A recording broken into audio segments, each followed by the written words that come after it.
박근혜 대통령이 청와대 비서실장으로 이병기 국정원장을 내정했습니다. 또 새 국정원장에는 이병호 전 안기부 2차장을 내정했습니다. 이번 인선안의 의미에 대해 정치사회부 박민호 기자와 이야기 나눠보겠습니다. 박 기자, 네. 이번 인선의 구체적인 내용부터 좀 살펴보죠. 네, 처음에 이제 비서실장에 인선된 사람을 보니까 이병기 현재 국정원장입니다. 당초 예상과 좀 다른 인물이 지금 김기춘 비서실장 후임으로 인선이 되는데요. 네. 오늘 오전까지만 해도 현명한 한국 마사회 회장이냐 아니냐 가지고 이제 온라인상에서 상당히 뜨거웠습니다. 예. 그리고 권영세 주중대사 그리고 황교안 법무부 장관을 두고도 함합평이 끊이지 않았었는데요. 이들의 예상을 벗어나서 오늘 이제 이병기 현재 국정원장이 후임 비서실장으로 인선이 됐습니다. 그리고 오늘 이제 청와대 홍보수석 그리고 정무특보 인선도 발표가 있었습니다. 정무특보에는 새누리당 의원들이 이제 친박계 의원 3명이 나란히 인선이 됐는데요. 윤상현 의원, 주호영 의원 그리고 김재원 의원 이렇게 친박계로 분류되는 새누리당 의원들이 정무특보로 임명이 됐습니다. 네. 정무특보를 쭉 살펴보면은 친박계 이제 의원들만 이제 인선을 했다는 평가를 받고 있어서 탕평 인사와는 거리가 먼 전략적인 인사라는 평가를 받고 있습니다. 그리고 후임 국정원장에는 이병호 전 국가안전기획부 그리고 안기부라고 부르죠. 2차장이 내정됐습니다. 그러니까 지금 국정원이 아닌 과거의 안기부 출신이어서 현직에서 좀 많이 떨어진 현직에서 좀 많이 오랜 기간 동안 공백을 가지고 있었던 그런 이병호 전 안기부 2차장이 내정이 됐습니다. 이번 비서실장 인선은 사실 전혀 예상을 못했는데요. 그 이병기 내정자는 어떤 사람인지 좀 설명해 주시죠. 네, 그동안 이제 후보군으로 이제 뚜렷하게 이제 거론이 되지 않았던 사람들 중에 한 명이 바로 이병기 국정원장입니다. 네. 보통 이제 박근혜 대통령이 자문을 구하는 원로 그룹 중에 한 명이었는데요. 사실상 이병기 국정원장 정도 되면은 비서실장으로 충분히 오를 수 있는 그런 가능성이 있기 때문에 딱히 비정상적이다라고 평가를 할 수는 없지만은 현직의 국정원장이 비서실장으로 옮겨가는 것이기 때문에 상당한 논란을 일으킬 것으로 예상이 됩니다.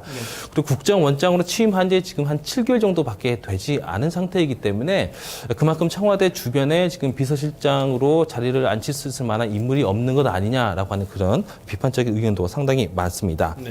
특히 이병기 비서실장 같은 경우는 상당히 이제 보수적인 성격을 가지고 있고 현재 이제 새누리당이라든지 현재 박근혜 대통령의 국정 운영 스타일과 상당히 닮아 있어서 국정 3년 차에도 박근혜 대통령이 자신만의 스타일을 그대로 고수하겠다라고 하는 그런 시그널로 해석이 되고 있습니다.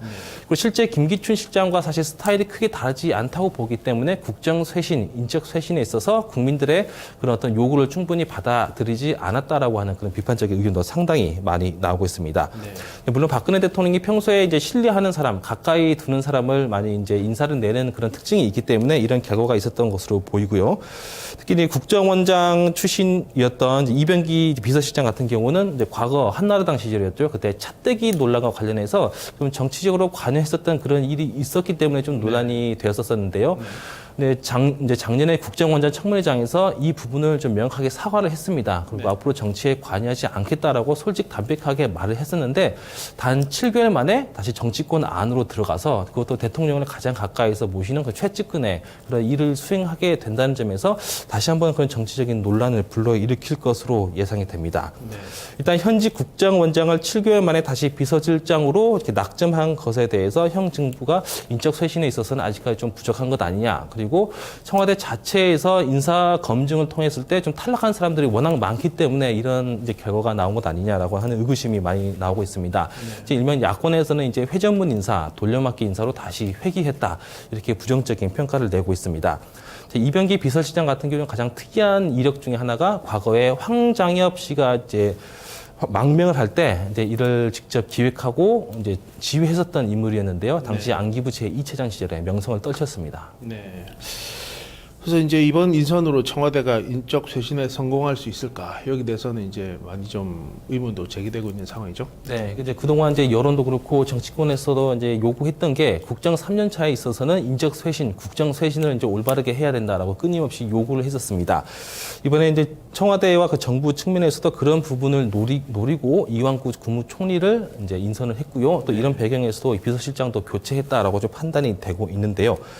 근데 무엇보다 이제 집권 3년차 들어가면서 레임덕 기간이 워낙 좀 빨리 진입했다고 평가가 되고 있고 또 박근혜 대통령의 지지율이 현재 새누리당보다 더 낮은 단계이기 때문에 이런 부분에서 좀 국가 국정 운영 원동력을 확보할 만한 필요가 있었을 것으로 판단이 됩니다. 이런 난국을 좀 돌파하기 위해서 지금 이번 비서실장과 국정원장 그리고 그 외 정부특보 인사의 배경을 한번 쭉 살펴보면은 아무래도 통일 문제를 통해서 이 난국을 좀 돌파하려는 것 아니냐라는 게 전문가들의 주요의 의견입니다. 특히 비서실장 그리고 국정원장 모두 이제 안기부 출신으로 이렇게 배치를 했기 때문에 통일 문제에 있어서 좀 어느 정도 매듭을 지어서 가장 빠른 성과를 내도록 이렇게 이 난국을 돌파하려고 하는 그런 카드를 내민 것으로 판단이 되는데요. 국내의 문제 같은 경우는 이제 그나마 또 여론이 좀 좋다고 판단이 되는 이완구 총리에게 맡기고 통일 문제와 외교 문제는 이제 비서실장과 국정원장을 통해서 주도하겠다라고 하는 그런 판단으로 예상이 됩니다. 특히 박근혜 대통령이 가장 앞세워서 내세웠던 게 이제 드레스덴 효과, 그 통일 대박론이었는데요. 이제 작년 같은 경우는 이런 화두를 가지고 나왔음에도 불구하고 세월호 참사라고 하는 그런 어떤 사건이 발생하면서 이제 통일 대박론이 수면 아래 깊게 가라앉게 되는 그런 부정적인 효과가 있었죠. 이를 다시 좀 끌어내서 저 통일 대박론을 앞세워서 3년 차에 좀 제대로 된 효과를 내기 위해서 통일 부분에 초점을 맞추고 있는 것으로 지금 판단이 됩니다. 이병기 이제 비서실장과 그리고 이병호 국정원장 같은 경우는 나란히 노태우 대통령 시절 그리고 김영삼 전 대통령 시절에 이제 안기부에서 통일 대북 정책 그리고 대미 정책을 주도했던 그런 인물들인데요. 예전에 과거 이제 기록을 쭉 살펴보면은 노태우 대통령 때부터 시작해서 이제 김영삼 대통령 때까지 남북 간의 총리급 회담이 총 9차례가 있었습니다. 이들 뒤에서 이제 마쿠에서 지원하고 지휘했던 인물들 두 사람이 바로 이병기, 이병호 이번에 새로 인선된 사람인데요. 이런 부분들을 다시 이제 끌어내서 최근에 뭐 인천 아시안 게임 때도 이제 북한 3인방에 내려왔었던 그런 하나의 통일론을 환기시킬 수 있는 그런 역사적인 사건도 있었는데 다시 한번 좀 붐을 일으켜서 남북 간의 그런 관계 개선에 있어서 좀 한 발짝 나아갈 수 있는 그런 계기가 또 될 것으로 좀 판단이 됩니다. 네. 야당에서는 이번 인사에 대해서 반발이 크죠. 네, 반발하고 좀 반대하는 수위가 좀 상당히 셌습니다. 사상 유례 없는 그런 비서실장 인사가 이루어졌다. 현직의 국정원장을 끌어왔다는 것 자체에 대해서 좀 상당히 반대를 하고 있는 모습입니다. 잘못된 인사라고 하는 평가인데요. 근데 이제 우리가 국정원장이라고 하면은 보통 이제 겉으로 드러나지 않는 그 음지에서 일하는 정보 기관의 수장이기 때문에 아무래도 이제 음지에서 양지로 끌어내는 것에 대해서 좀 상당히 반발이 컸고요. 그리고 무엇보다도 인사 혁신을 통해서 국정 운영을 기조를 좀 바꿔라라고 국민들이 요구하고 있는데 이에 대해서 좀 정면으로 반대되는 배치되는 그런 인사를 낸 것 아니냐. 그래서 회전문 인사라고 하는 그런 단어를 쓰면서 반대를 하고 있습니다. 네. 특히 이제 안기부 얘기하면 우리가 보통 과거 시절에 이제 보통 총선 때나 대선 때 보통 우리가 북풍, 세풍으로 불리는 그런 정치 공작 과거가 좀 많지 않았습니까? 그런 이미지가 좀 많이 얼룩져 있는 그런 인물들을 정면으로 배치했다는 거에 대해서 저 정보 정치, 공안 정치 망령이 되살아났다 이렇게 좀 과격한 표현을 쓰면서까지 잘못된 인사라고 지적을 하고 있습니다. 특히 이번에 이제 야당 같은 경우는 특보단 인사, 정무 특보단 인사에 대해서도 좀 상당히 좀 부정적인 입장을 보이고 있는데요. 무엇보다 이제 박근혜 대통령과 친한 의원들을 상당히 많이 끌어갔다는 점에서 부정적인 의견을 보이고 있고 또 새누리당 내부에서도 김무성 대표나 유승민 원내대표도 자꾸 주요 의원들을 청와대에서 빼간다라고 하는 표현을 하면서 부정적인 그런 심기를 감추지 않았습니다. 네, 그렇군요. 알겠습니다. 박민우 기자 수고했습니다. 네, 고맙습니다.